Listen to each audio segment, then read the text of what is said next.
سعيرا عن أبي هريرة رضي الله تعالى عنه قال قال رسول الله صلى الله عليه وسلم من أخذ شبرا من الأرض بغير حق يطبق الله يوم القيامة 7 أراضين أو كما قال عليه الصلاة والسلام.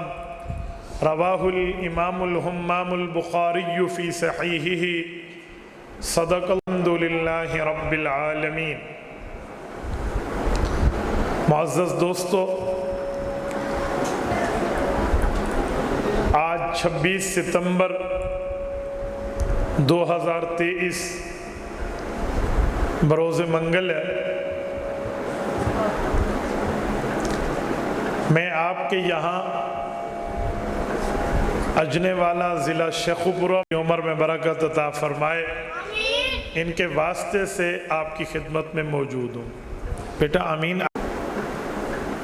سیرت النبی صلی اللہ علیہ وآلہ وسلم کا جلسہ ہے اور میرے ذمے اسٹیج سے عنوان دیا گیا ہے احکام میراث. احکام میراث کا مطلب یہ ہے کہ جب بندہ فوت ہو جائے تو اس کے بعد جو اس کے مال کو ورثاء تقسیم کرتے ہیں، اس کے لیے شریعت مطہرہ کی تعلیمات کیا ہے. نبی اکرم صلی اللہ علیہ وآلہ وسلم نے اللہ تعالیٰ کے باتوں کو جو ہم تک پہنچایا تو ہمیں کیا بتایا گیا ہے کہ ہم مرنے کے بعد میت کی وراثت کو کس طرح استعمال کریں. یہ ہے احکام میراث. ایک بات ذہن میں رکھیں کہ جو شریعت کے احکام ہوتے ہیں یہ ہر مسلمان پر لاگو ہوتے ہیں. اس کے لیے یوں نہیں ہے کہ یہ فلاں قوم کا ہے، فلاں قبیلے کا ہے، فلاں زبان کا ہے، فلاں علاقے کا ہے تو اس کے اوپر کسی قسم کے احکام لاگو نہیں ہوتے، بلکہ حکم شریعت ہر مسلمان، ہر کلمہ گو پر لازم ہو رہی ہے. اگر آپ اور چھوڑیں، کتب سیاس حدیث پاک کو اٹھائیں تو ہمیں ملتا ہے ایک واقعہ کہ حضور پاک علیہ الصلوۃ والسلام کے دور میں ایک گھر میں چوری ہو گئی اور جس وقت چور کی تحقیق کی تو وہ ایک مسلمان خاتون نکلی اور یہ بات ثابت ہو گئی کہ اسد کی بیٹی جو فاطمہ ہے اس نے چوری کی ہے. ٹھیک ہے مسلمان ہے، ٹھیک ہے اللہ پاک اس کو مغفرت کر دیں، یہ بات اپنی جگہ، لیکن اب فیصلہ کیا ہونا ہے کہ جو شریعت کا حکم ہے کہ چور کے ہاتھ کاٹنے چاہیے، کیا ان پر یہ لاگو ہوگا یا نہیں. یہ بات حضور پاک کے دربار میں آئی. نبی اکرم صلی اللہ علیہ وسلم نے سارے معاملے کو دونوں طرف سے سن لیا. فریقین کے سامنے بیٹھ کے اللہ کے رسول نے فیصلہ فرمایا کہ اس خاتون کے ہاتھ کاٹے جائیں گے کیونکہ شریعت حکم کر رہی ہے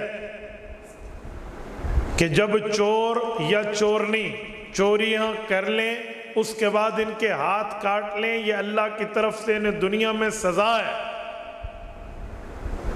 وَالسَّارِقُ وَالسَّارِقَةُ فَاقْطَعُوا أَيْدِيَهُمَا نَكَالًا مِّنَ اللَّهِ، یہ اللہ کی طرف سے سزا ہے.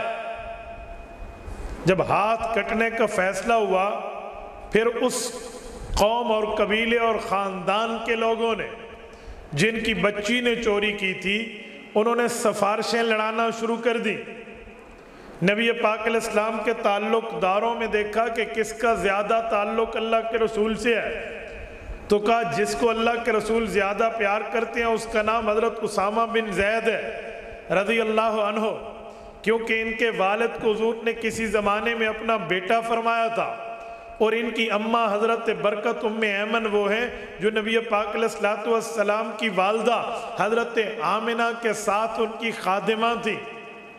تو ماں باپ کی وجہ سے حضور اس سے بڑا پیار کرتے ہیں تو وہ حضرت اسامہ بن زید کو لے کر آئے. وَكَانَ حِبُّ رَسُولِ اللَّهِ صلی اللہ علیہ وسلم، یہ حضور پاک کے محبوب ترین صحابی اور حضور پاک کے پیارے تھے. اور آ کر یہ سفارش کرا دی کہ یا رسول اللہ یہ بڑی قوم کی ہے، بڑے قبیلے کی ہے، بڑے علاقے کی ہے، بڑے نام والے باپ کی بیٹی ہے، اس میں تھوڑی سی اسپیس دے دیں، گنجائش دے دیں، نرمی دے دیں تاکہ اس کے ہاتھ نہ کٹیں۔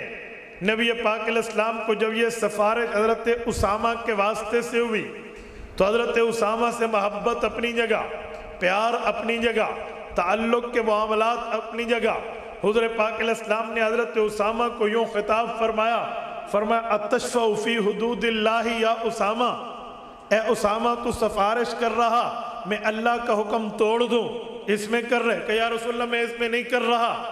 حضور پاک نے اس قوم کو دیکھ کر فرمایا یہ تو اسد کی بیٹی فاطمہ ہے، اس نے چوری کی ہے تو ہاتھ کٹے، اللہ نہ کرے میری بیٹی بھی چوری کرتی تب بھی اس پہ حکم لاگو ہو جاتا۔ اس سے پتہ چلا احکام شریعت، شریعت کے اوامر، شریعت کی نواہی، شریعت کی باتوں سے کوئی کلمہ گو بالا تر نہیں ہے، بلکہ احکام شریعت اس کے اوپر بالا و اولا موجود ہیں۔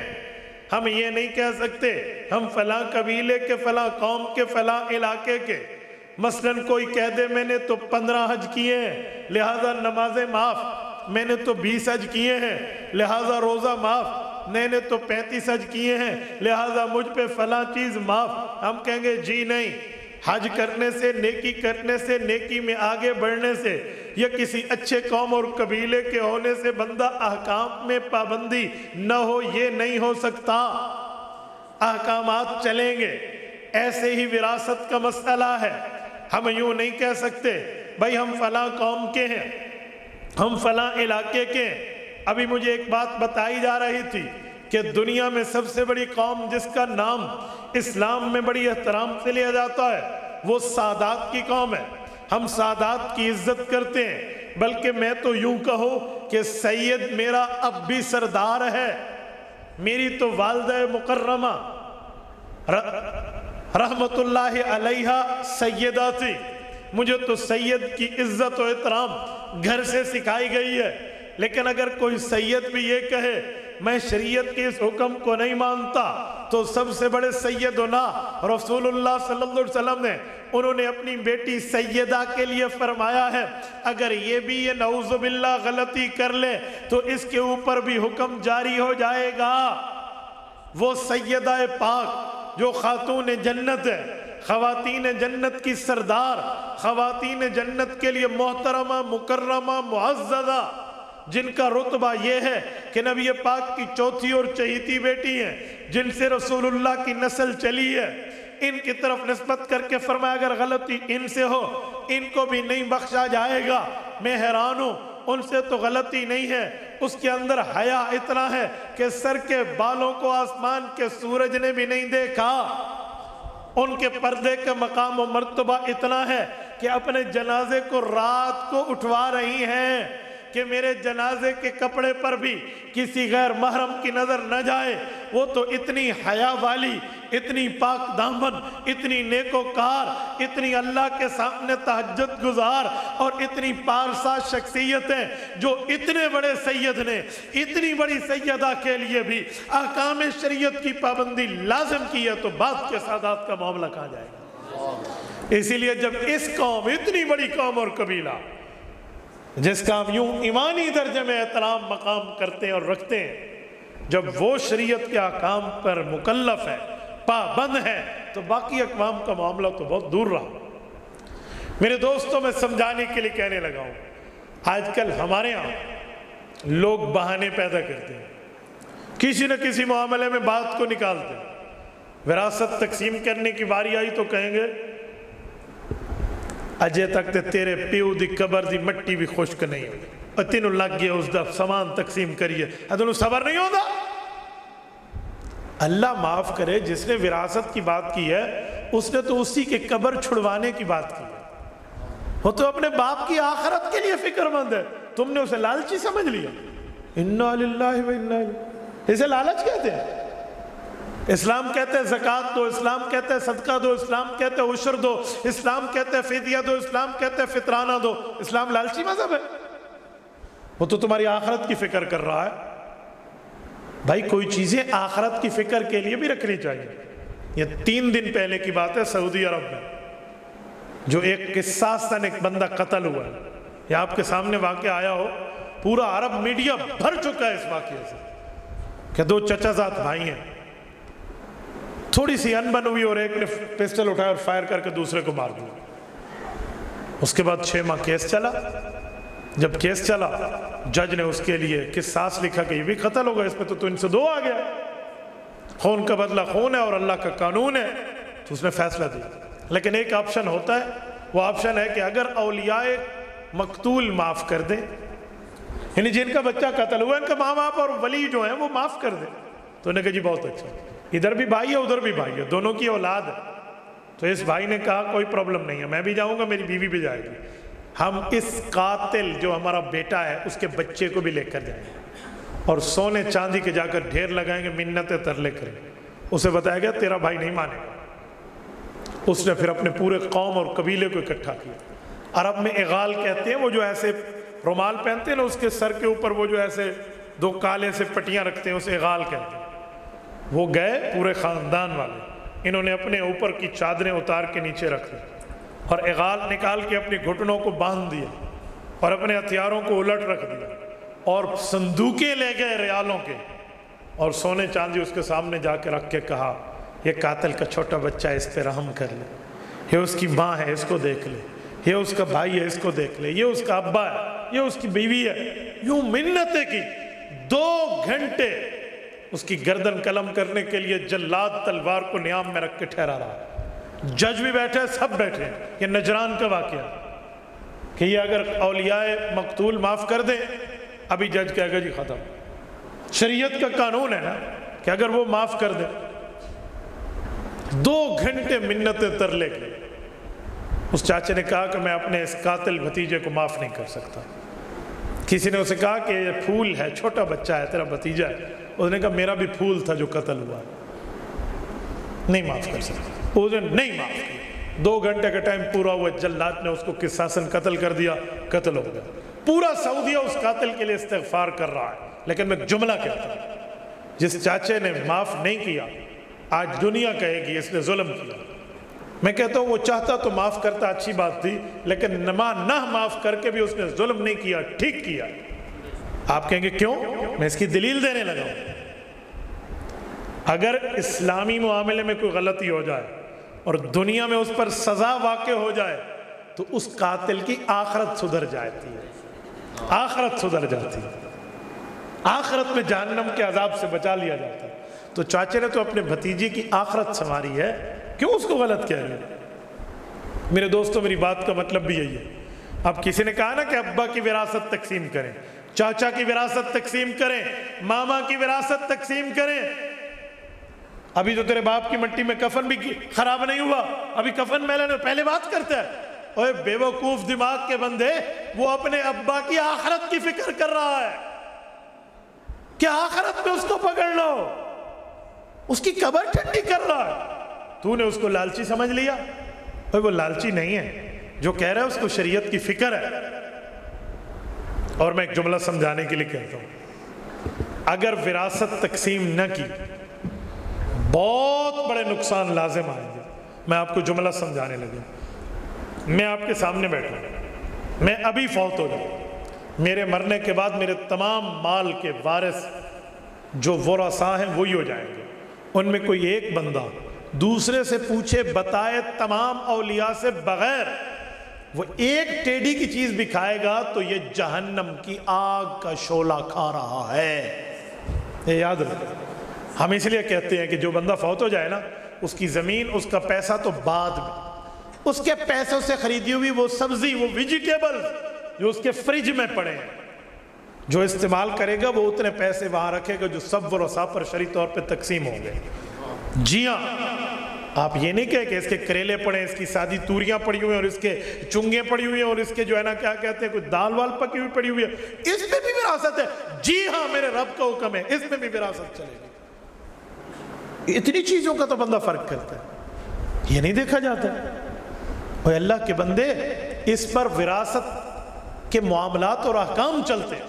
قرآن کریم کہتا ہے یوصیکم اللہ فی اولادکم للذکر مثل حظ الانثیین، فرمایا بچی کا اکارہ حق، بچے کے دورے حق یہ اللہ نے میں مقرر کر کے دیے ہیں۔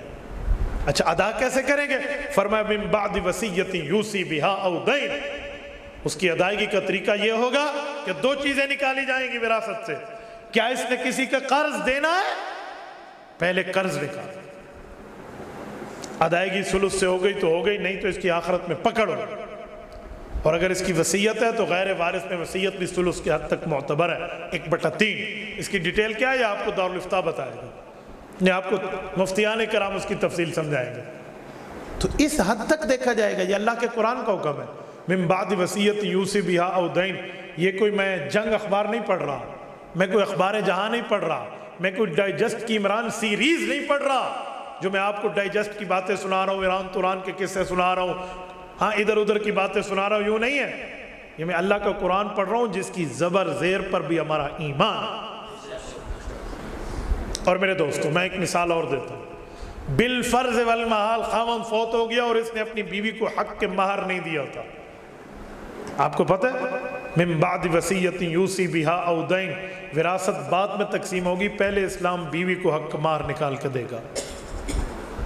اب آپ کیا کہو گے کہ بیوی لالچی ہے، اس کو تو اپنے خامد کی ابھی عدت گزر رہی ہے، اس کی تو خامد کی ابھی عدت شروع ہو رہی ہے، اس کے لیے خامد مر گیا یہ عدت گزارے گی، اور تمہیں اس کی حق مار کی پڑی ہوئی ہے۔ اے حق کے مار کی نہیں پڑی ہوئی، اسی میت کی آخرت کی معاملات کی نجات کر رہے ہیں تاکہ اس کو وہاں فرشتے گرز نہ ماریں کہ تو نے اپنا حق ادا کیوں نہیں کیا تھا۔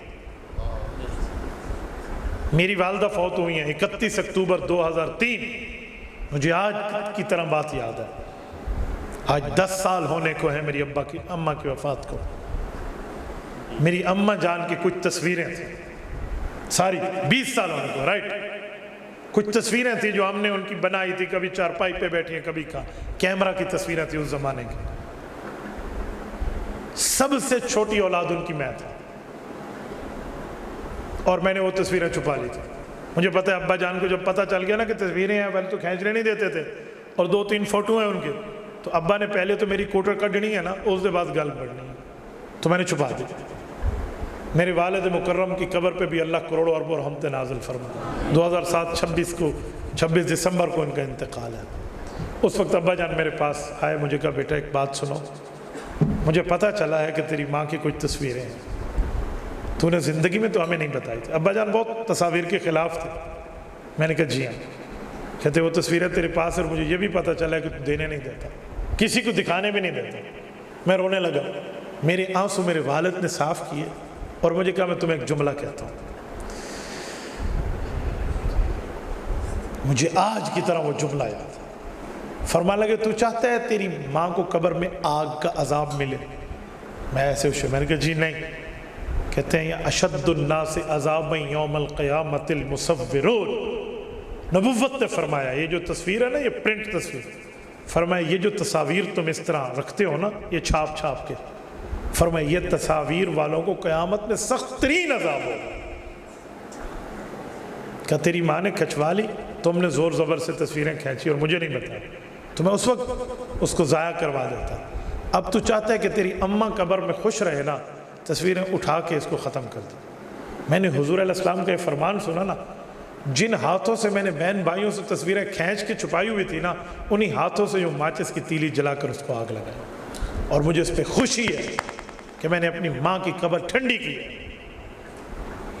میرے دوستو، وفات کے بعد میت میں قبر کے ساتھ کیا گزرتی ہے، اس میں وراثت کا بھی بڑا عمل دخل ہوتا ہے۔ ہمارے بوڑھے بزرگ یا ہماری بوڑھی مائیں دادیاں گھروں میں ایک جملہ کہتی ہیں، آسن قبراں تے پوسن خبراں، جب قبر آئے گی تو پھر خبر پڑے گی۔ تو مجھے ایک جملہ بتایا، ہم چارپائی پہ گھر میں یوں لیٹے ہوئے اور سوئے ہوئے ہیں، اور ہمیں پتہ چلے کہ اس کمرے میں ایک بچھو آیا ہوا، یہ ایک سانپ ہے، آپ ہم اچھی نیند کر سکیں گے یا پہلے اس کا بندوبست کریں گے؟ بولتے نہیں ہیں، اس کا بندوبست کریں گے نہیں کریں گے؟ جب پورے کمرے میں بچھو آیا ہوا ہے، ہم سو نہیں سکتے، قبر تو اس سے بہت چھوٹی ہے، اور اگر وہاں سانپ بچھو آ گیا تو ادھر کی کوئی فکر نہیں ہمیں، ہم نے اس کو کچھ نہیں دیکھنا۔ آؤ میں آپ کو ایک جملہ سمجھانے لگا۔ یہ جو وراثت ہم کھا جاتے ہیں نا، قرآن کریم کیا کہتا ہے کہ وراثت کھانے والے کا اوپر کتنا گناہ ہے۔ یہ میں گناہ آپ کی خدمت میں قرآن کریم سے پیش کر رہا ہوں۔ یہ قرآن کریم ہے، سورت نمبر 4 سورت النساء ہے، اس کی آیت نمبر 10 کھول رہا ہوں۔ رب کریم فرماتے ہیں ان الذین یأکلون اموال الیتامی ظلما انما یأکلون فی بطونہم نارا وسیصلون سعیرا۔ توجہ توجہ، ان الذین یأکلون اموال الیتامی ظلما، فرمایا وہ لوگ جو خواہ سے ظلم کے ساتھ کسی کی زمین ہتھیا لیتے ہیں، یتیموں کا مال کھا لیتے ہیں، کوئی وراثت ہڑپ کر جاتے ہیں، تو یہ کیا سمجھتے ہیں کہ آج ہم ان کے پیسے سے اے سی لگوا کے کمرے میں ٹھنڈے پڑے ہیں، بڑا کولنگ ماحول ہے ہمارے کمرے میں اور ہم بڑی اچھی چیز کھا رہے ہیں، اس سے میرے جسم میں طاقت آئے گی۔ فرمایا تم تو یہ سمجھتے ہو، تمہیں تمہارا رب بتا رہا ہے انما یأکلون فی بطونہم نارا، یہ اچھی چیز نہیں کھا رہے، جہنم کے انگاروں کو اپنے پیٹ میں ڈال رہے ہو۔ یہ بطون بطن کی جمع ہے، بطن پیٹ کو کہتے ہیں۔ رب العزت نے فرمایا اپنے پیٹ میں جہنم کے انگارے، جہنم کی آگ ڈال رہے ہو۔ اے اللہ چلو دنیا میں کھا لیا، جہنم کی آگ کھا لی، آخرت میں تو بچ گئے۔ فرمایا جی نہیں، وَسَيَصْلَوْنَ سَعِيرًا، جب تم آخرت میں آؤ گے میرے پاس، اسی بھڑکتی آگ میں تمہیں داخل کروں گا۔ وَسَيَصْلَوْنَ نارا نہیں ہے، وَسَيَصْلَوْنَ سَعِيرًا، ایک ہے نار، اس کا معنی بھی ہے آگ، ایک ہے سعیر، اس کا معنی بھی ہے آگ۔ سعیر اور نار میں بڑا فرق ہے، عربی زبان کے اندر لفظوں میں بڑی وسعت ہے۔ چھوٹی آگ ہو نا اس کو آگ کہتے ہیں، بڑی آگ ہو اس کو بھی آگ کہتے ہیں، پتہ نہیں کتنی تیز ہے یا نہیں ہے، بس آگ، نار۔ لیکن جو آگ ہو اور جل رہی ہو، یوں بھڑک رہی ہو، تیز ہو، اسے کہتے ہیں سعیر، جسے انگلش میں کہتے ہیں بلیزنگ فائر، بھڑکتی آگ۔ فرمایا وَسَيَصْلَوْنَ سَعِيرًا، جس آگ میں تمہیں داخل کریں گے وہ یوں بھڑک رہی ہوگی۔ ہمارے بڑے بتاتے ہیں کہ جو آگ ہے نا، جو دنیا میں آگ ہے، یہ پیلے رنگ کی ہے، کہتے ہیں یہ جہنم کی آگ جو ہے وہ کالے رنگ کی ہے، کہ اسے 10 دفعہ یا پتہ نہیں 70 دفعہ نرم کیا گیا تب یہ جا کر پیلی ہوئی ہے۔ اور آخرت کی جو آگ ہے وہ بہت زیادہ شدید ہے۔ ہم دنیا میں یہاں بیٹھے ہوئے، آخرت میں یتیموں کے مال کھا کے خود کو مرنے سے بھلا بیٹھے، اپنے ایمان کو ختم کر بیٹھے، نہ کوئی عطا نہ کوئی پتہ، کچھ بھی ہمیں فکر نہیں ہے۔ اور خدا کے بندے مرنا نہیں ہے، ہم نے وراثت میں اللہ تعالیٰ کو معاملات کے اندر جواب نہیں دینا۔ آؤ میں اس جہنم میں کیفیت کیا ہوگی، اور جو مرنے والا جب عذاب کو دیکھے گا، آگ کو دیکھے گا، اپنے جلنے کو دیکھے گا تو کیسے روئے گا، کیا آفرز کرے گا، وہ میں پیش کر رہا ہوں۔ توجہ، یہ سورت نمبر 70 سورت معارج۔ کیا پرابلم ہے؟ کون بول رہے ہیں؟ بیٹا کیا مسئلہ ہے آپ کو؟ جی تو اس بچے کو باہر لے جاؤ، اٹھیں بھائی، اب اس کو باہر فرما دو، تو باہر بٹھا دیں، پورا بیان خراب کرے گا۔ آپ خاموش رہو گے؟ اوکے۔ اصل میں ادھر ادھر والا کہے نا تو وہ کوئی اور پرابلم ہوتا ہے، امپریشن جب خود ممبر والا کہتے ہیں نا تو پھر وہ چپ ہو جاتے ہیں۔ اسے کہو نا آپ اونچی سبحان اللہ کہے، مجھے پہلے کہی تھی۔ توجہ ہلانے کے لیے بیٹھے ہوئے تھے، توجہ رکھیں، اوکے؟ خاموش رہو گے نا؟ ٹھیک ہے۔ رب کریم کیا فرماتے ہیں؟ فرمایا یود المجرم، قیامت میں مجرم کی تمنا یہی ہوگی، لو یفتدی من عذاب یومئذ ببنی، کہ کوئی ترتیب بناؤ لیکن مجھے جہنم کے عذاب سے بچاؤ۔ تو 5 ترتیبیں یہ پیش کرے گا کہ 5 ترتیبیں، 5 تھیف گیٹ ہیں، چور دروازے ہیں، مجھے نکال۔ کہ وہ کون سے 5 دروازے ہیں؟ وہ کہتے ہیں میں نے 5 ڈھونڈ لیے ہیں۔ کہ جی بتاؤ، توجہ رکھو۔ کہتے ہیں سب سے پہلے بی بنی، میری جگہ میری اولاد کو جہنم ڈال دو، یہ جل جائے، میں بچ جاؤں۔ یہ وہی باپ اور وہی ماں کہے گی جو دنیا میں گیلی جگہ پہ خود سوتی ہے، سوکھی جگہ پہ بچے کو سلاتی ہے۔ یہ وہی باپ کہے گا جو سارا دن خون پسینے کی کمائی لا کے اولاد کو کھلا رہا ہے۔ یہ وہ کہے گا بی بنی، میری اولاد کو جنم ڈال دو، مجھے بچا لو۔ یہ پہلا چور دروازہ ہے۔ فرشتے کہیں گے تھوڑا ہور دس، ڈو مور، کچھ ہور دسنا تے ہور دس، اے تیرے کام نہیں آ رہا۔ کہے گا اچھا دوسرا چور دروازہ، وصاحبہ، میری بیوی لے لو، بچوں کو بھی اور بیوی کو بھی جہنم ڈال دو، مجھے بچا لو۔ بڑی بات ہے، لوگ کہیں گے یار ایسے اولاد ہی دے رہے اب اپنی بڑھی بھی جہنم میں سٹن واسطے تیار ہے، دسو ہون کی کرنا ہے؟ جی نہیں، اس سے بات نہیں بنے گی، کوئی اور گل ہے تے کر۔ وہ کہے گا اچھا تیسری آفر، تیسرا چور دروازہ، وَأَخِي، میرے کزن، میرے بھائی، پھپھو ذات، مامو ذات، خالو ذات، جتنے ایک ذات نے میرے، اس سارے تو سے لے لو۔ بیوی گئی، بچے گئے، بھائی گئے، یہ تینوں جہنم میں ڈال دو، مجھے چھوڑ دو۔ وہ کہیں گے جی نہیں، اس سے بھی کام نہیں بنے گا۔ کہے گا اچھا چوتھا دروازہ، چوتھا چور گیٹ، کہ جی وہ کون سا ہے؟ کہا وَفَصِيلَتِهِ الَّتِي تُؤْوِي، لفظ فصیلہ نہیں ہے یہاں، لفظ الَّتِي تُؤْوِي ہے۔ فرمایا پھر کہیں گے یار فصیلہ میرا پورا خاندان لے لو، الَّتِي تُؤْوِي وہ خاندان جو مجھے ٹھکانہ دیا کرتا تھا۔ فرشتے کہیں گے وہ خاندان جو اسے ٹھکانہ دیا کرتا تھا، یہ پورے خاندان کو جہنم میں ڈلوانے کے لیے تیار ہے۔ کہ جی مجھے بچا دو۔ یہ چوتھا چور گیٹ ہے۔ وہ کہیں گے ایسے بھی کم نہیں بڑھنا، اب بھی تیری بات نہیں بنے گی، جہنم تیرے لیے اسپیسیفک پکی ہو چکی ہے۔ وہ کہے گا اچھا آخری آفر، وَمَنْ فِي الْأَرْضِ جَمِيعًا ثُمَّ يُنْجِي، پوری کائنات کو جہنم میں ڈال دو، مجھے بچا۔ فرمایا کلا، ہرگز نہیں ہو سکتا، تو ہی جائے گا۔ یہ ہے قیامت کا منظر، یہ ہے قیامت کا معاملہ۔ اور میں یہاں بات کر رہا تھا کہ قیامت میں آگ کتنی سخت ہے، وہ اگلا لفظ ہے۔ رب فرماتے ہیں انہا لظا، یہ آگ ہے، جلانے والی ہے۔ کیسے؟ نزاعۃ للشوا، وہ پہلے تمہاری چمڑی ادھیڑے گی، پھر تمہیں جلا کر بھون دے گی۔ الشوا جو میں سمجھانا چاہتا تھا، آپ کبھی عرب دنیا میں جائیں نا، ہوٹل پہ جائیں اور وہاں پر جو ان کی وہ لکھی ہوئی ہے نا کہ اس میں کون کون سے کھانے ہیں، اس میں ایک آپ کو لکھا ہوا ہوگا لحم اوصال، ایک ہوگا لحم مشوی، لحم شوی۔ لحم مشوی کا مطلب ہوتا ہے تکا بنایا ہوا گوشت۔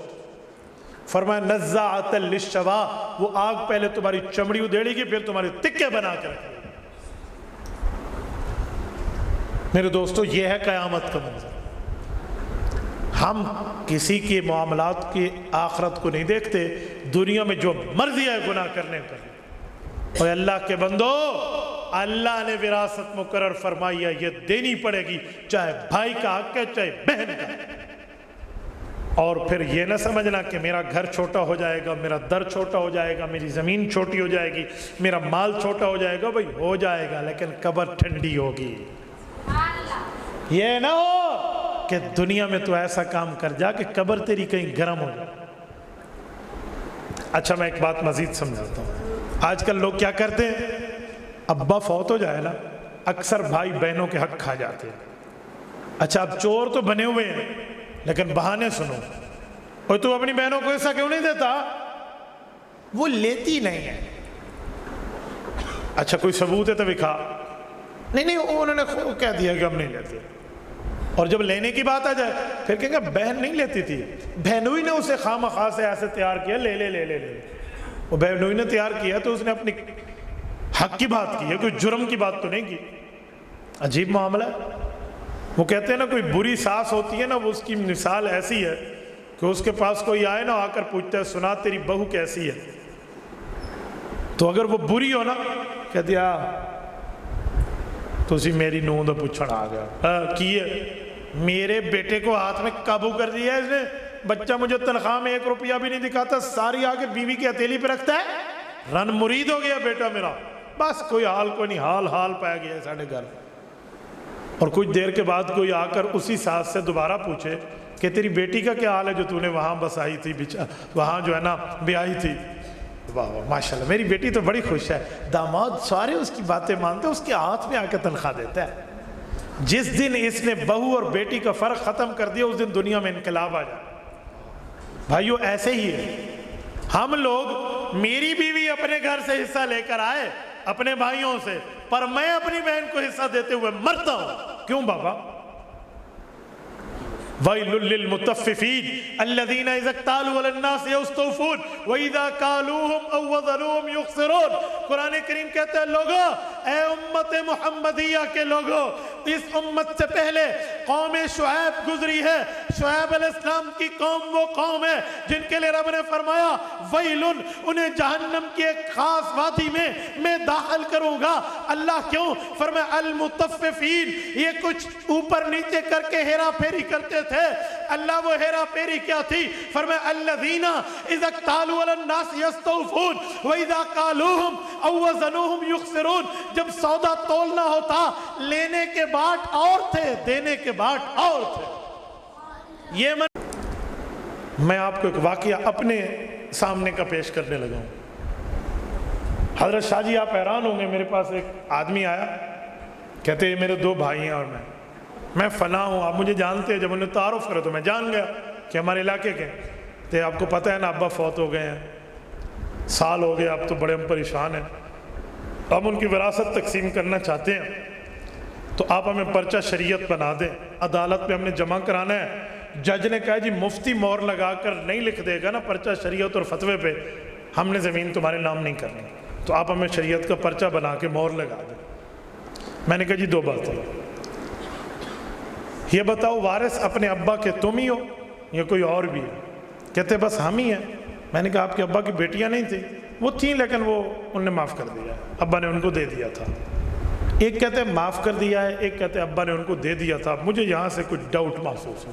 میں نے کہا ایک منٹ، میں نے کہا دو باتیں کر رہا ہوں۔ پہلی بات کہ تم 1 سال کے بعد آ رہے ہو، یہ 1 سال کا گناہ کس کے کھاتے جائے گا جو 1 سال تم نے وراثت تقسیم نہیں کی؟ آپ کو تو فوراً کر لینی چاہیے تھی۔ ہاں نشانات لگا دیتے، یہ اس کا حصہ، یہ اس کا حصہ، یہ اس کا حصہ، پھر آپ اکٹھے رہتے، کوئی پرابلم نہیں تھا۔ لیکن ممتاز تو ہو جاتے نا، حصے واضح تو ہو جاتے۔ آپ نے حصص واضح بھی نہیں کیا، مشترکہ مال سے تم کھاتے رہے۔ اب میں کس کو حلال کہوں کس کو حرام کہوں؟ نمبر 2، جب تک تمہاری بہنیں نہیں آئیں گی میں پرچہ شریعت بنانے والا نہیں ہوں، انہیں بھی لاؤ، یا ان سے میرا کوئی رابطہ کروا دو کسی حساب سے، وہ کہہ دیں جو اسی معاف کیتے اسی نہیں لین دی، پھر گل کریں۔ کہتے آپ ایسا کیوں کہہ رہے ہیں؟ میں نے کہا ایک کہتے معاف کیا، ایک کہتے ابا نے ان کو حق دیا تھا، تم 2 باتیں کر رہے، جھوٹ بول رہے۔ کہتے مفتی صاحب ابا نے ان کو حق دیا تھا، ابا نے ان کی شادیاں کرائی تھی، ابا نے ان کو لاکھ روپے دیے تھے۔ یہ یاد رکھیں، زندگی میں کوئی بیٹی کو کروڑ روپیہ بھی دے دے نا، مرنے کے بعد پھر بھی بیٹی حقدار ہے۔ وراثت تو موت کے بعد ہوتی ہے، زندگی میں تو گفٹ ہے، ہبہ ہے، تحفہ ہے۔ زندگی میں کون سی وراثت ہے؟ اس لیے کہتے ہیں کہ زندگی میں سب کچھ دینا چاہے تو بیٹی اور بیٹے کو برابر دے، وہ تو موت کے بعد ہے، دورہ اور اکارہ حصہ۔ میں نے کہا بابا میں نہیں بناتا، جا کسی اور مفتی کو سیر لائے جا، میں نے نہیں بنانا، میں تب بناؤں گا جب وارث پورے ہوں گے، ورنہ ایسے نہیں چلے گا۔ اب مرتا کیا نہ کرتا، جب بندہ ہوتا ہے نا تو پھر وہ لے کے آتا، تو ہم شیراؤں کو لے کے آ گئے، تینوں بھائی ماشاءاللہ، تینوں بہنیں پردے میں آ کے ہمارا دارالفتاح میں بیٹھ گئیں۔ میں نے کہا میری بہنوں، میں آپ کو بلانا نہیں چاہتا تھا لیکن مجھے کہیں ڈاؤٹ فیل ہوا، آپ کے بھائیوں کے سامنے کہہ رہا ہوں، آپ تینوں نے اپنے ابے کے حق ان کو معاف کر دیا، لکھ پڑھ کر دیا؟ تو کہنے لگے جی نہیں۔ مفتی صاحب لکھ ہے یا ککھ ہے، ساڑھے والد دا جڑا ہی ساڑھا حق ہے نا وہی سانوں دیو۔ ایک بھائی نے یوں ادھر ادھر دیکھا نا، میں نے کہا تو یہ کہنا چاہتا ہے کہ تو نے حق مانگا ہے لہٰذا تیرے ساتھ میرا مرنا جینا ختم، یہ کہنا چاہتا ہے؟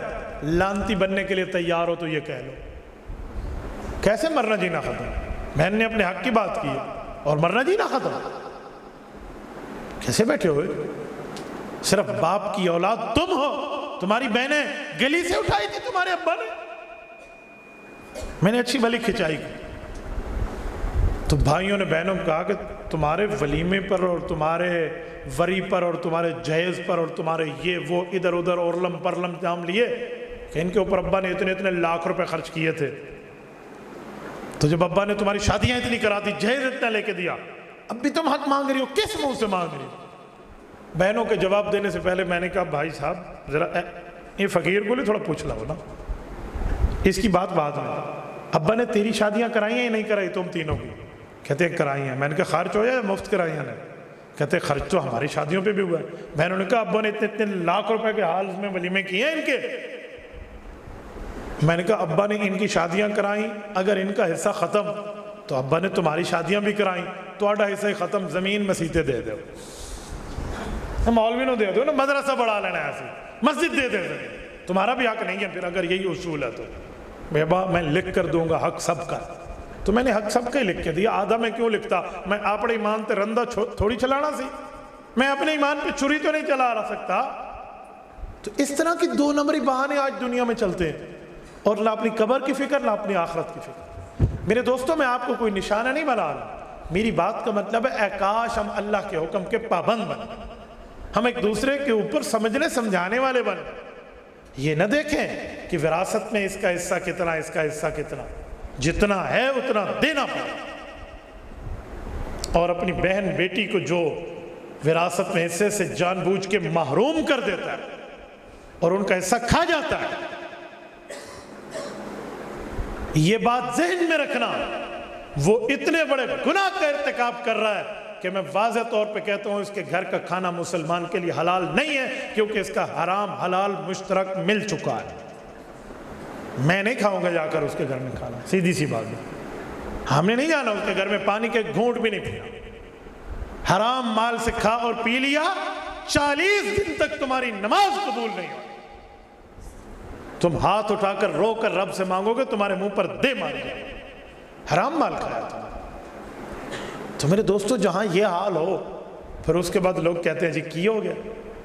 آؤ، یہ تو دنیا کی بات تھی، اب سرکار دو عالم صلی اللہ علیہ وسلم کے دروازے پہ چلتے ہیں۔ میں اللہ کی بات کے بعد رسول اللہ کی بات پیش کرنے لگا ہوں کہ سرکار سے پوچھتے ہیں یا رسول اللہ، آپ کو رب نے دین حق دے کر مبعوث فرمایا، آپ ارشاد فرمائیے وراثت کے لیے جو نہیں دے گا، جو کھا جائے گا، زمین عطیہ لے گا، پیسہ عطیہ لے گا، مال عطیہ لے گا، اس کے لیے آخرت میں کیا جزا و سزا کی بات ہے؟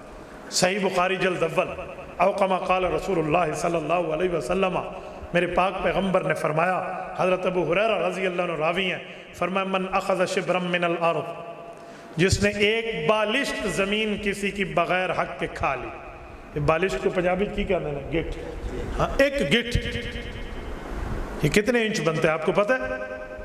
یہ 9 انچ بنتا ہے، رائٹ، 9 انچ، کیونکہ فٹ 12 انچ کا ہوتا ہے وہ اس سے بڑا ہے، تو 9 انچ، یہ حضور پاک نے اتنا کھینچا اور فرمایا من اخذ شبرا من الارض بغیر حق، اس نے کسی کی زمین ایک بالشت بھی عطیہ لی نا، یطوق اللہ یوم القیامت 7 اراضین، قیامت میں آئے گا رب اس کی گردن میں 7 زمینوں کا طوق، پنجالی یہ بنا کے اس کے گلے میں ڈال دیں۔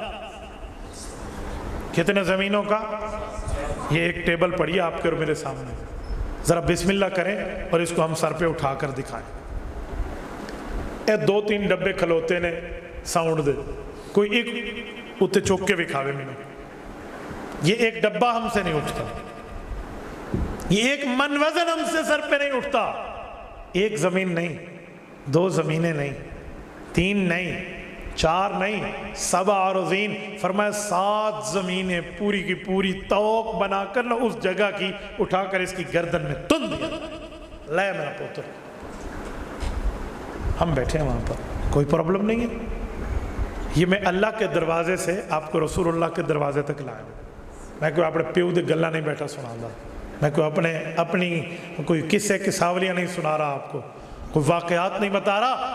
غیرت مند مسلمانوں، میں تمہاری غیرت کے دروازے پہ دستک دے رہا ہوں، جب دروازے پہ دستک ہوتی ہے تو گھر کا بندہ باہر آتا ہے، میں تمہاری غیرت کے دروازے پہ دستک دے رہا ہوں کہ ہم سب معاشرے میں غیرت کے ساتھ اس معاملے پہ کردار ادا کریں کہ ہم حقوق کے وارث بنیں گے تو وراثت دیں گے۔ میرے ساتھیوں، اس پر کوئی ناک کٹنے کی بلکہ بہن کا شکریہ ادا کرنا چاہیے کہ اللہ تیرا بھلا کرے تو نے اپنے حق کی بات کی ہے۔ عورت ذات کو اس بات کی اتھارٹی دو کہ تمہارے پاس تمہارا حق ہے، اپنا رائٹ ہے، تم اپنے رائٹ کے لیے بات کر سکتے۔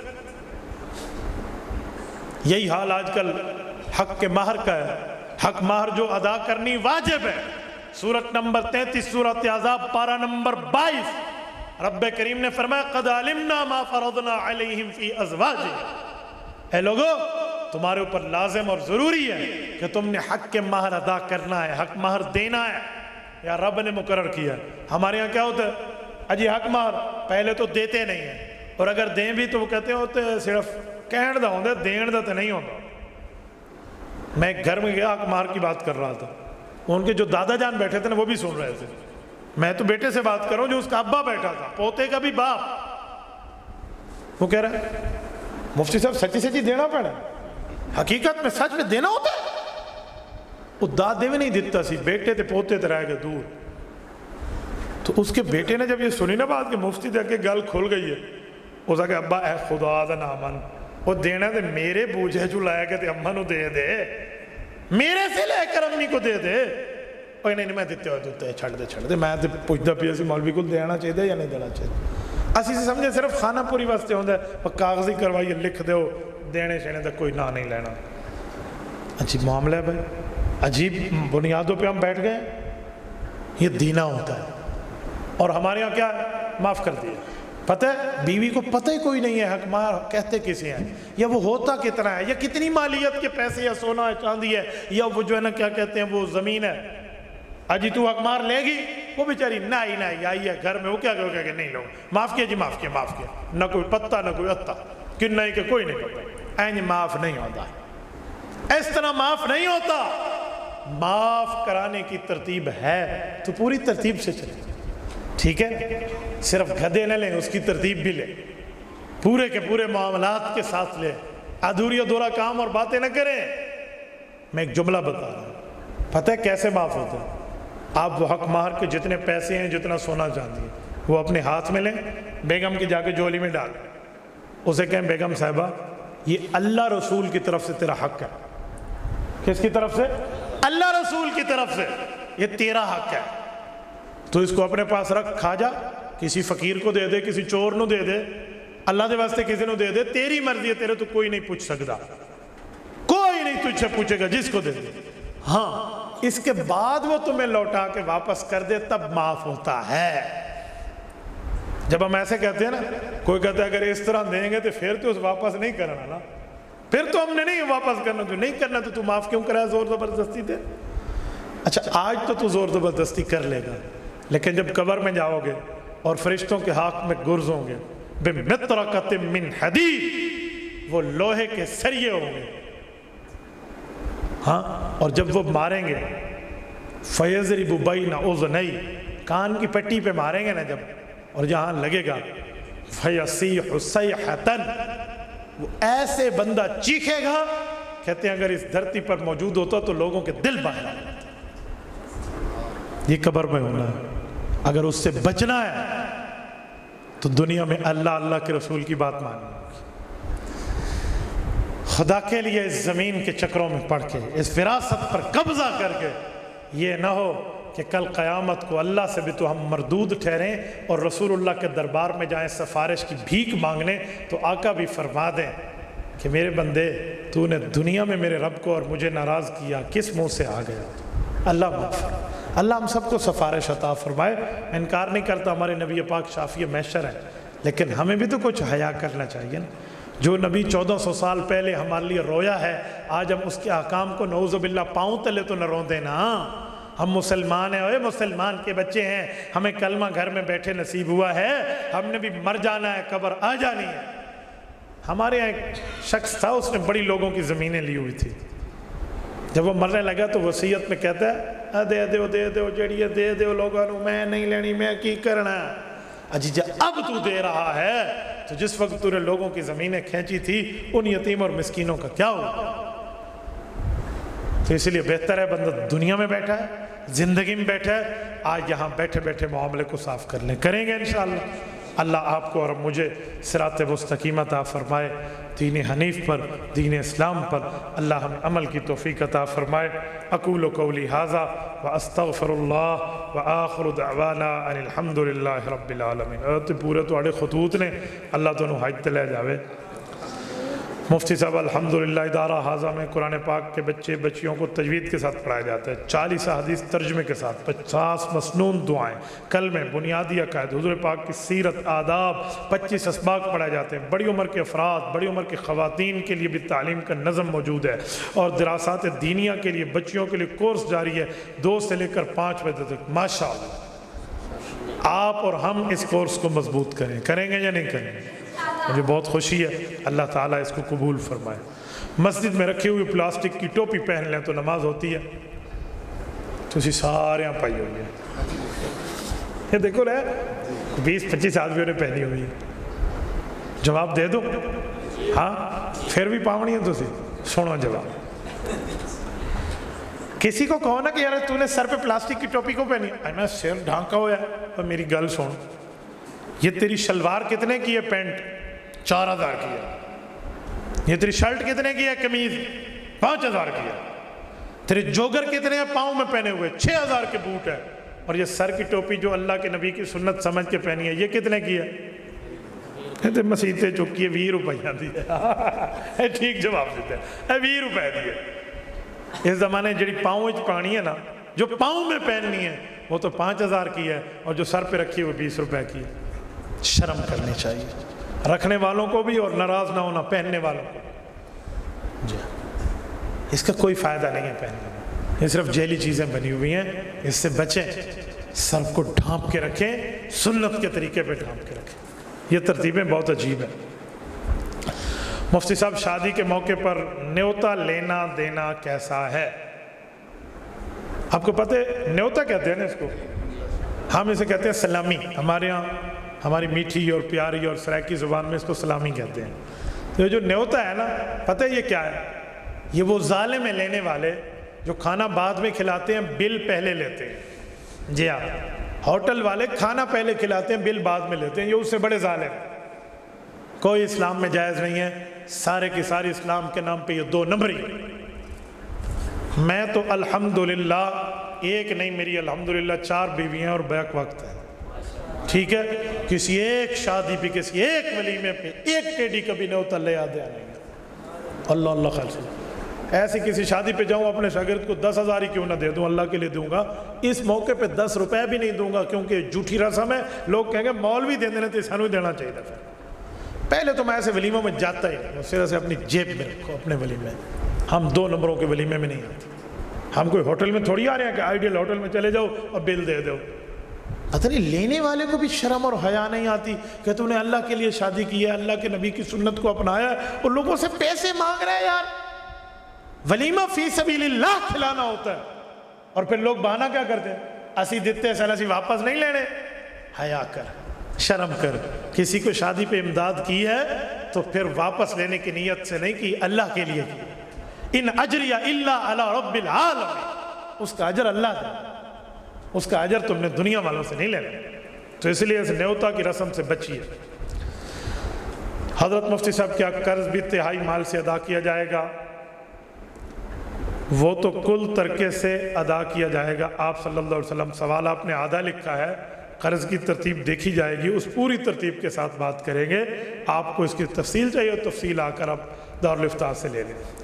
مفتی صاحب رفع الیدین وفات تک ثابت ہے، نبی علیہ السلام نے رفع الیدین کیا، رکوع جاتے رکوع سے سر اٹھاتے نہیں کرتے۔ روایت نقل کرتے ہیں حضرت عبداللہ بن عمر، اور ان کے نقل کرنے والے حضرت سالم، وہ بھی رفع الیدین کرتے تھے۔ منسوخ ہے تو عبداللہ بن عمر اور ان کے بیٹے کو کیسے پتہ چلا؟ حضور پاک صلی اللہ علیہ وسلم شمال کی طرف منہ کر کے 17 مہینے نماز پڑھتے تھے، یہ حدیث میں ہے، یہ آج تک ہمیں پتہ چلا، ہم نے کتابوں میں پڑھا ہے۔ اس طرف منہ کر کے حضور نے پڑھا تھا، پھر منسوخ ہو گیا، پھر اب ہمیشہ کعبے کی طرف منہ کرنا ہے۔ تو ہمیں یہ منسوخ بات کیسے پتہ چلی؟ اگر پتہ چلنے سے ثابت ہونا ہوتا ہے تو پھر اس طرف منہ کرنا بھی ثابت ہو جائے گا۔ منسوخ روایت کا پتہ چل جاتا ہے، کوئی پرابلم نہیں ہے، نمبر 1۔ نمبر 2، اسی حضرت عبداللہ بن عمر رضی اللہ تعالیٰ عنہما کی اگر آپ تفصیلات لے لینا تو حضور پاک صلی اللہ علیہ وسلم کے اسی صحابی سے مروی ہے کہ نبی پاک صلی اللہ علیہ وسلم رفع الیدین چھوڑ بھی دیا۔ تو جہاں کرنا ثابت ہے وہاں چھوڑنے کی روایات بھی ہیں۔ ابو حمید ساعدی رضی اللہ عنہ کی صحیح روایت صحیح بخاری جلد اول صفحہ 103 پہ ہے، وہ فرماتے ہیں انا احفظکم لصلاۃ رسول اللہ صلی اللہ علیہ وسلم، میں حضور کی نماز کا حافظ ہوں۔ وہ اٹھے، انہوں نے شروع میں رفع یدین کیا، اللہ اکبر کر لیا، اس کے بعد سلام تک رفع یدین نہیں کی۔ تو کہاں کرنے کی ہے وہاں چھوڑنے کی بھی ہے، آدھی باتیں کیوں کرتے ہیں؟ حضرت فاطمۃ الزہرا رضی اللہ تعالی عنہا کی وفات اور شہادت کیسے ہوئی، کب ہوئی؟ حضرت فاطمۃ الزہرا کی وفات ہوئی ہے رضی اللہ عنہا، حضور پاک کی چوتھی اور چہیتی بیٹی ہیں، اور یہ نبی پاک علیہ الصلوۃ والسلام کے 6 ماہ بعد دنیا سے رخصت ہوئی ہیں۔ ان کی شہادت کا جملہ جو آپ کہہ رہے ہیں نا، دراصل روافظ کا ایک جھوٹا واقعہ ہے۔ رافضی کہتے ہیں کہ حضرت عمر نعوذ باللہ گئے تھے اور انہوں نے حضرت فاطمہ کے جو ہے نا کیا کہتے ہیں پیٹ مبارک پہ لات ماری تھی، ان کا محسن بچہ پیٹ میں تھا، وہ ساقط ہو گیا تھا، اسی وجہ سے وہ فوت ہو گئی تھی، اسی لیے وہ شہید ہو گئی تھی۔ یہ جو بات کرتا ہے وہ لانتی ہے، وہ غلط کہہ رہا ہے، وہ جھوٹ بول رہا ہے۔ میری بیوی پر کوئی ہاتھ اٹھائے تو میری غیرت جوش میں آتی ہے۔ اگر یہی بات تھی تو پھر حضرت علی المرتضیٰ نے حضرت عمر سے یاری کیوں رکھی ہے پوری زندگی؟ حضرت فاطمہ کے شوہر نامدار حضرت علی نے دوستی کیوں رکھی ہے حضرت عمر سے؟ حضرت عمر کے پیچھے 10 سال تک نمازیں پڑھی ہیں۔ حضرت علی نے اپنی بچی حضرت ام کلثوم کا رشتہ حضرت عمر کو دیا ہے۔ حسن حسین سالے ہیں، حضرت عمر بہنوئی ہیں، حضرت فاطمہ داماد ساس ہیں، حضرت علی سسر ہیں، حضرت عمر داماد ہیں۔ یہ رشتہ کیوں ہوا تھا؟ ظالموں تمہیں شرم نہیں آتی جھوٹ بولتے ہوئے؟ لا فتح الا علی ولا سیف الا ذوالفقار، تلوار ہو تو ذوالفقار ہو، جوان ہو تو علی جیسا ہو۔ وہ نعوذ باللہ بزدل تھے؟ جی نہیں، وہ شیر خدا تھا۔ تو جھوٹ بولتے ہو ایسی ذلیل کرنے کے لیے دوسروں کو۔ ضلالت تمہارے مقدر میں ہے جو صحابہ اہل بیت کے دشمن ہیں۔ نبی پاک علیہ الصلوۃ والسلام کی اولاد عزتوں والی ہے۔ حضور نبی پاک علیہ الصلوۃ والسلام کی وفات ہوئی ہے تو اس بارے میں بتا دیں۔ نبی پاک علیہ الصلوۃ والسلام کی پیدائش بھی ربیع الاول میں ہے، نبی پاک علیہ السلام کی وفات بھی ربیع الاول میں ہے۔ اب تاریخ کون سی ہے؟ تاریخ میں 2-3 اقوال ہیں، کوئی کہتا ہے یہ تاریخ ہے، کوئی کہتا ہے یہ، کوئی کہتا ہے یہ۔ کسی ایک تاریخ پہ میں زور نہیں دیتا، میں صرف اتنا کہتا ہوں کہ اس پورے مہینے میں ایک تاریخ پیدائش کی بھی، ایک تاریخ وفات کی بھی ہے۔ پیدائش کی اتنی خوشی نہ منا کہ تجھے وفات بھول جائے، وفات کا اتنا غم نہ لے کہ تجھے پیدائش بھول جائے، برابر سرابر میں رہو۔ مفتی صاحب میلاد کی شرعی حیثیت کیا ہے؟ میلاد رسول اللہ صلی اللہ علیہ وسلم کا ثابت ہے کہ حضور پاک پیدا ہوئے ہیں، لیکن میلاد کا مطلب پیدا ہوا ہی ہے۔ میلاد کی باقی چیزیں جو آپ نے شروع کی ہیں شریعت اسلامیہ میں اس کا تصور نہیں ہے۔ داڑھی رکھنا سنت ہے یا واجب ہے؟ واجب سنت ہے، ٹھیک ہے، یہ سنت واجب ہے۔ جزاکم اللہ، جزاکم اللہ۔ حضرت شاہ جی آپ تشریف رکھیں، حضرت شاہ جی کے لیے چیئر لائیں۔ نہ حضرت اللہ آپ کو خوش رکھے، آپ ادھر آ جائیں، میں بات ختم کر رہا ہوں۔ اوپر لیں، اچھا جی اوپر آ گئی کرسی، آ گئی حضرت، آ گئی، لے آئیں بیٹا لے۔ اللہ کے بندے کرسی پہلے آتی، ہمارے مجاہد بھی ہیں اور ہمارے سادات کے سرچشم بھی ہیں، اللہ حضرت کو سلامت رکھے۔ دے دیں کرسی لکھ کر۔ داڑھی رکھنا سنت واجبہ ہے، ٹھیک ہے، مسلمان کی شان ہے۔ آپ کہتے ہیں داڑھی کٹا دیں، جی نہیں، حدیث پاک میں ہے سبحان الذی زین الرجال باللحا وسبحان الذی زین النساء بالقرون۔ آسمان کے فرشتے ہیں، وہ اللہ کی تسبیح کرتے ہیں کہ اللہ تو بڑا پاک ذات ہے جس نے مرد کو زینت دی ہے داڑھی کے ساتھ، عورت کو زینت دی ہے سر کے بالوں کے ساتھ، ٹھیک ہے۔ اس لیے داڑھی کو آپ سنت ہی سمجھیں، یہ ہماری آخرت میں نبی پاک کی طرف سے نشانی اور اسلامی وردی ہے، ٹھیک ہے، ایمان کے ساتھ یہ اسلامی وردی ہے، اس کا لحاظ رکھیں۔ ہمارے ساتھ قبر میں جو سنت جائے گی وہ یہی جائے گی۔ ٹخنوں کو نماز میں ننگا نہ رکھنا کیسا ہے؟ نبی پاک علیہ السلام نے فرمایا ما اسفل من الکعبین من الازار فی النار، فرمایا جو ٹخنے تم ڈھانک کے رکھتے ہو یہ جگہ جہنم میں جائے گی، ڈھانک کے نہ رکھو۔ تو نماز اور غیر نماز دونوں میں ٹخنے کو بالکل اونچا، ٹخنے سے شلوار اور پانچے کو اونچا رکھنا چاہیے۔ سر کے بالوں کو کیسے کٹانا چاہیے؟ سنت کیا ہے؟ سر کے بالوں کو قضا نہیں کرانا چاہیے۔ نہا رسول اللہ عن القضا، ابو داؤد شریف کی روایت ہے کہ قضا منع کیا۔ قضا کا معنی ایک طرف سے چھوٹے ایک طرف سے بڑے، یوں نہ رکھیں، برابر سرابر آپ بال رکھیں، تو یہ بال ہیں۔ باقی مسنون طریقے 3 ہیں، لمہ، جمہ، وفرا۔ لمہ آدھے کان تک، جمہ پورے کان تک، وفرا کندھوں سے اوپر تک۔ اس طرح کے لمبے بال اگر آپ رکھنا چاہیں تو یہ بھی سنت کے زمرے میں آتا ہے۔ جزاکم اللہ تعالی پرچی بھجوا دیا کریں، خدا تمہیں حج تے لے جائے۔ حق کے مہر کی تفصیل صاحب استطاعت کے پاس نہ ہو تو کیا کرے؟ آؤ جی، حق مہر دے میرے کو پیسے کوئی نہیں، بیٹا آپ بسم اللہ فرمائیں اور ساری زندگی روزے رکھیں، شہوت آپ کی ختم ہوتی رہے گی، ٹھیک ہے؟ نہیں تو آپ پر کوئی مہربانی کرے، آپ کی شادی کرا کے پھر وہ حق کا مہر بھی دے دے، لیکن جب حق مہر کے پیسے ہی نہیں ہیں تو بیوی کے خرچ کہاں سے لاؤ گے؟ ہاں، تو اس لیے تو انہوں کچھ سوچنا چاہیے، کوئی ریڑی شیڑی لاؤ، کوئی مزدوری کرو، پھر اس کے بعد آپ ترتیب رکھ دیں۔ جزاک اللہ۔